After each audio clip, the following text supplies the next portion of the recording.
Hello everyone. આપણું second unit last લેક્ચરમાં complete થઈ ગયું હતું. એના પછીનું મેં હોમવર્ક પણ આપેલું છે, ક્વેશ્ચન આન્સર. હવે એના પછીનું યુનિટ 3 છે, જેની અંદર 2 ચેપ્ટર આવે છે. ફર્સ્ટ વન છે કાર્ય વિશ્લેષણ અને કામગીરીનું મૂલ્યાંકન. કાર્ય વિશ્લેષણ કોને કહેવાય કે ભાઈ કોઈ પણ કંપનીના જે કોઈ પણ કાર્યો હોય એના વિવિધ ઘટકો હોય એનો ચોકસાઈપૂર્વકનો અભ્યાસ એને કાર્ય વિશ્લેષણ કહેવાય. અને કામગીરીનું મૂલ્યાંકન કોને કહેવાય કે ભાઈ કંપનીમાં કાર્ય કરતા જેટલા કર્મચારીઓ હોય એ કર્મચારીઓ પોતાનું કાર્ય સમયસર પૂર્ણ કરે છે કે નહીં, એના સિવાય એના કાર્યની સાથે કનેક્ટેડ બીજી નાની નાની જે વિગતો હોય જે માનવ સંસાધન મેનેજર દ્વારા ચેક કરવામાં આવે અને એનું કામગીરી મૂલ્યાંકન કરી અને એને અપ્રાઇઝલ એટલે કે એને કાં તો પ્રમોશન આપવામાં આવે, સેલેરી ઇન્ક્રીમેન્ટ આપવામાં આવે, બોનસ આપવામાં આવે. આ બધી વસ્તુ છે એ પરફોર્મન્સ અપ્રાઇઝલને ધ્યાનમાં રાખી અને કરવામાં આવે છે. તો જોઈએ આપણે એનું ઇન્ટ્રોડક્શન. ગૃહસ્થાશ્રમમાં સંસારરૂપી રથ ચલાવવા માટે રથના બંને પૈડા પુરુષ અને સ્ત્રી સમાન હોવા આવશ્યક જ નહીં બલકે અનિવાર્ય ગણાય છે. અન્યથા રોજિંદા લડાઈ ઝઘડા, છૂટાછેડા કે આપઘાતમાં તેનો કરુણ અંજામ આવે. સ્વપ્નોના મહેલ કળડભૂસ કરતાં તૂટી પડે. આ જ રીતે ઔદ્યોગિક વાણિજ્યિક એકમોમાં પણ કાર્ય અને કર્મચારી વચ્ચેની અસમાનતાને કારણે કજોડા સર્જાય છે. પરિણામે એકમનું અકાળે અવસાન થતું જોવા મળે છે. આ કજોડાની વણઝાર અટકાવવા માટે કાર્યને અનુરૂપ કર્મચારીની પસંદગી અને તેની સંભાળપૂર્વક જાળવણી જરૂરી છે. અહીં શું કીધું છે કે ભાઈ જ્યારે પણ કોઈ પણ કાર્ય છે એ કરવાનું આવે તો એના માટે અહીંયા લેડીઝ અને જેન્ટ્સ એ બંને ઇક્વલ હોવા જોઈએ. જો એ બંને ઇક્વલ નહીં હોય તો પરિણામે એનો અંત છે જે બહુ કરુણ આવે. એટલા માટે અહીંયા શું કીધું છે કે ભાઈ જ્યારે પણ કોઈ વાણિજ્યિક એકમો હોય તો એની અંદર કાર્ય અને કર્મચારીઓ વચ્ચે અસમાનતા છે એ હોવી જોઈએ નહીં. જો આ અસમાનતા જોવા મળે તો પરિણામે શું થાય કે કોઈ પણ એકમ હશે એ એકમ લાંબો સમય સુધી ચાલશે નહીં. શું કામે નહીં ચાલે? કારણ કે એ જગ્યા પર એના કર્મચારીઓની જરૂરિયાત છે એ જ પૂર્ણ નથી થતી. એટલા માટે જો કર્મચારીઓની જરૂરિયાતને પૂરેપૂરી ધ્યાનમાં રાખવામાં આવે તો ક્યારે પણ કોઈ પણ એકમ છે એને નુકસાન જતું નથી કે એને તાળાબંધી, હડતાલ આ એકય વસ્તુનો ફેસ છે એ કરવો પડતો નથી. કર્મચારીના પ્રશ્નો સાચા અર્થમાં સમજવા માટે કાર્ય એટલે કે જોબનું જ્ઞાન એ મૂળભૂત અને પ્રાથમિક દ્રષ્ટિએ અત્યંત આવશ્યક છે. જ્યાં સુધી કાર્ય માટે કામની પરિસ્થિતિ, લાયકાત, ફરજો, જવાબદારીઓ વગેરેનો પૂરો ખ્યાલ નહીં હોય ત્યાં સુધી રોજગાર અધિકારીની યોગ્ય પસંદગીની આશા મૃગ જળવત બની રહેશે.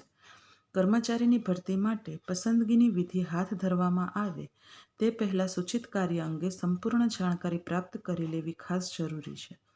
શ્રી થોર્નડિકના જણાવ્યા પ્રમાણે કાર્યનું કાર્યક્ષેત્ર નક્કી કરવા અને તેની યોગ્ય બજવણી કરવાના હેતુથી કર્મચારી પસંદગી કાર્યક્રમનું તર્કયુક્ત અને ક્રમબદ્ધ પહેલું પગથિયું છે કાર્ય વિશ્લેષણ.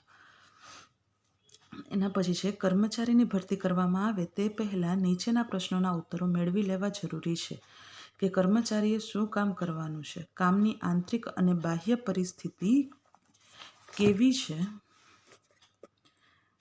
માનવ શક્તિ કે યંત્રો પાસેથી કામ મેળવવાનું છે, કાર્ય માટે કેવા જ્ઞાન, નિષ્ણાંત જ્ઞાન કે સામાન્ય જ્ઞાનની અપેક્ષા છે, કાર્ય માટે કયા પ્રકાર શારીરિક, સામાજિક કે બૌદ્ધિકની માંગ છે, right man for the right job માટે આવા પ્રકારની જાત માહિતીની સમૃદ્ધતા એ પાયાની આવશ્યકતા છે. આ માટે જરૂરી છે કાર્ય વિશ્લેષણ, કાર્ય વર્ણન, કાર્ય જરૂરિયાત, કાર્ય મૂલ્યાંકન વગેરેના તલસ્પર્શી અભ્યાસની. અહીંયા શું કીધું છે કે જ્યારે કોઈ પણ કર્મચારીને જોબ ઉપર રાખવાના હોય તો એના માટેના એના જે પ્રશ્નો અહીંયા આપણને આપેલા છે કે એને શું કાર્ય કરવાનું છે, આંતરિક અને બાહ્ય પરિસ્થિતિ કેવી હશે, એને લોકો પાસેથી કાર્ય કરવાનું છે કે યંત્રો પાસેથી, આ બધી જ વસ્તુના આન્સર છે એ આપણને પ્રોપર મળવા જોઈએ. તો એના માટે જરૂરી હોય છે કાર્ય વિશ્લેષણ, કાર્ય વર્ણન, કાર્ય જરૂરિયાત, કાર્ય મૂલ્યાંકન વગેરે. તો હવે અહીંયા આપણને આપેલું છે કાર્ય વિશ્લેષણ. તો કાર્ય વિશ્લેષણ કોને કહેવાય? કાર્ય વિશ્લેષણનો અર્થ અને વ્યાખ્યા. કાર્ય વિશ્લેષણનો અર્થ અને વ્યાખ્યા વિચારીએ તે પહેલાં કાર્ય એટલે કે જોબનો અર્થ સમજી લઈએ. જોબ એટલે સ્વરૂપ અને જરૂરિયાતની દ્રષ્ટિએ એક સરખા પ્રકારનું કાર્ય જૂથ. અહીં શું કીધું છે? કાર્ય વિશ્લેષણ કોને કહેવાય? જોબ એટલે સ્વરૂપ અને જરૂરિયાતની દ્રષ્ટિએ એક સરખા પ્રકારનું કાર્ય જૂથ. ઉદાહરણ તરીકે ટાઈપિંગ કાર્ય એ જોબ કહેવાય, કેમ કે ટાઈપિંગ કાર્ય ભલે અનેક વ્યક્તિઓ દ્વારા થતું હોય પણ ફરજો, જવાબદારી અને કુશળતા સરખા પ્રકારની હોય છે. અહીં શું કીધું છે કે સૌથી પહેલાં કાર્ય વિશ્લેષણ એટલે કે જોબ કોને કહેવાય કે એક જ સ્વરૂપની અને જરૂરિયાતની દ્રષ્ટિએ એક સરખા પ્રકારનું કાર્ય જૂથ કરવું, એને શું કહેવાય કાર્ય વિશ્લેષણ. પછી એક્ઝામ્પલ આપેલું છે કે કોઈ પણ ટાઈપિંગ હોય તો ટાઈપિંગ ક્લાસ હોય તો એની અંદર ટાઈપિંગ છે એ કાર્ય છે કે જોબ છે, એની અંદર ટાઈપિંગ કરવા માટે જેટલા કર્મચારીઓ કે જેટલા વ્યક્તિઓ દ્વારા થતું હોય તે બધાની ફરજો, જવાબદારીઓ અને કુશળતા છે એ સરખી હોવી જોઈએ. કુશળતા ટાઈપિંગની અંદર શું હોય કે જે લોકો ટાઈપિંગ કરે છે એની સ્પીડ છે એ સારી હોવી જોઈએ અને બધા જ કર્મચારીઓ હોય કે જેટલા લોકો ત્યાં કાર્ય કરતા હોય એ તમામની સ્પીડ સરખી હોવી જોઈએ. શ્રી ઓટિસ અને લ્યુકર્ટના જણાવવા પ્રમાણે એક સરખા પ્રકારની ફરજો, કુશળતા, સ્થાન અને જવાબદારી ધરાવતા કાર્યોને જોબ કહેવામાં આવે છે. ઓટિસ અને લ્યુકર્ટ છે એ શું માને છે કે ભાઈ કોઈ પણ કંપનીની અંદર કે કોઈ પણ એકમની અંદર એક સરખા પ્રકારની ફરજો, કુશળતા, સ્થાન અને જવાબદારી ધરાવતા જેટલા કાર્યો હોય એને જોબ કહેવામાં આવે છે.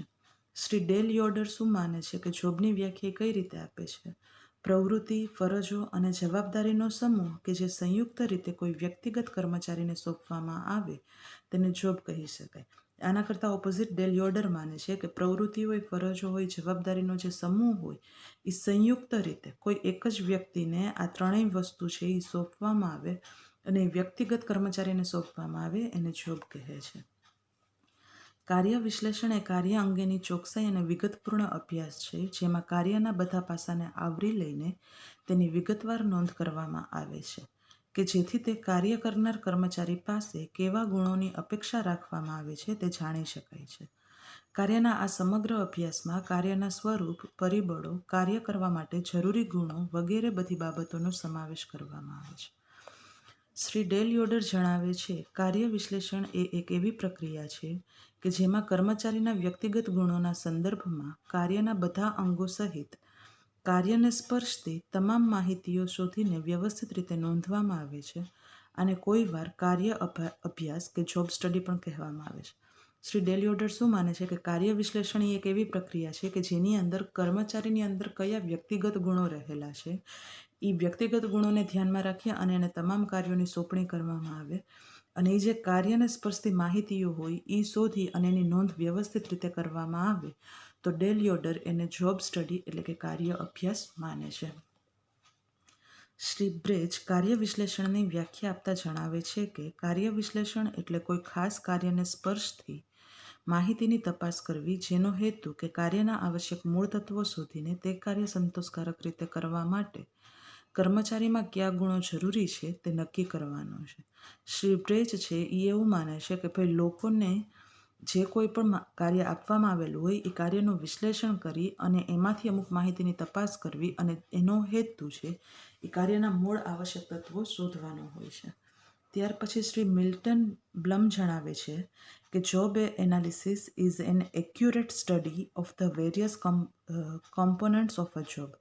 શ્રી મિલ્ટન બ્લમ છે એ શું માને છે કે જોબ એનાલિસિસ એટલે કે કાર્ય વિશ્લેષણ શું છે study of the various components of a job કે એક જ કાર્ય છે જે અલગ અલગ તત્વો દ્વારા કરવામાં આવે એનું એક્યુરેટ સ્ટડી એટલે કે એનો ચોક્કસ અભ્યાસ એ જોબ એનાલિસિસ છે.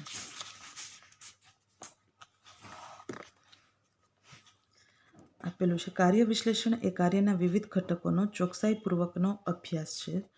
ઉપરોક્ત વિવિધ વ્યાખ્યાઓ પરથી કાર્ય વિશ્લેષણના આવશ્યક તત્વો નીચે પ્રમાણે જોવા મળે છે. ફર્સ્ટ વન છે કાર્યને સ્પર્શથી તમામ માહિતી શોધવી તથા વ્યવસ્થિત નોંધવી. અને સેકન્ડ વન છે તે કાર્યના સંદર્ભમાં કર્મચારીમાં કયા ગુણો હોવા જરૂરી છે તે નક્કી કરી તેની નોંધ કરવી. ત્યાર પછી છે કાર્ય વિશ્લેષણના પ્રકારો. કાર્ય વિશ્લેષણના બે પ્રકારો પાડી શકાય. ફર્સ્ટ વન છે એકમલક્ષી કાર્ય વિશ્લેષણ અને સેકન્ડ વન છે બહુલક્ષી કાર્ય વિશ્લેષણ. તો એકમલક્ષી કાર્ય વિશ્લેષણ કોને કહેવાય કે જ્યારે કોઈ એક જ પ્રકારના હેતુ માટે કાર્ય વિશ્લેષણ કરવામાં આવે ત્યારે તેને એકમલક્ષી કાર્ય વિશ્લેષણ કહેવામાં આવે છે. એકમલક્ષી કાર્ય વિશ્લેષણ કોને કહેવાય તો એક જ પ્રકારના હેતુ માટે જ્યારે કોઈ પણ કાર્ય વિશ્લેષણ કરવામાં આવે તેને એકલક્ષી કાર્ય વિશ્લેષણ કહેવામાં આવે છે. જેમ કે કર્મચારીની પસંદગી, તાલીમ, કાર્ય, અંકુશ વગેરે પૈકી કોઈ પણ એકાદ હેતુ લક્ષમાં લઈને તેટલા પૂરતી જ માહિતી એકત્ર કરવાની હોય તેને એકલક્ષી કાર્ય વિશ્લેષણ કહેવાય. ત્યાર પછી છે બહુલક્ષી કાર્ય વિશ્લેષણ. જ્યારે એક કરતાં વધુ હેતુઓ માટે કાર્ય વિશ્લેષણ કરવામાં આવે ત્યારે તેને બહુલક્ષી અથવા અનેકલક્ષી કાર્ય વિશ્લેષણ કહેવામાં આવે છે. એકલક્ષીની અંદર કોઈ પણ એક જ હેતુને ધ્યાનમાં રાખવામાં આવે, જ્યારે બહુલક્ષીની અંદર એક કરતાં વધારે હેતુને ધ્યાનમાં રાખવામાં આવે. જેમ કે ઉપર જણાવ્યું તેમ કર્મચારીની પસંદગી, તાલીમ, અંકુશ વગેરે અનેક હેતુસર માહિતી એકત્ર કરવાની હોય ત્યારે તેને બહુલક્ષી કાર્ય વિશ્લેષણ કહેવાય. અહીંયા એક કર્મચારીને ધ્યાનમાં રાખીને કીધું છે, અને જ્યારે અહીંયા શું કીધું છે કે કર્મચારીની પસંદગી, તાલીમ એટલે કે એક કરતાં વધારે લોકોનું કરવાનું હોય એને બહુલક્ષી કાર્ય વિશ્લેષણ કહેવાય.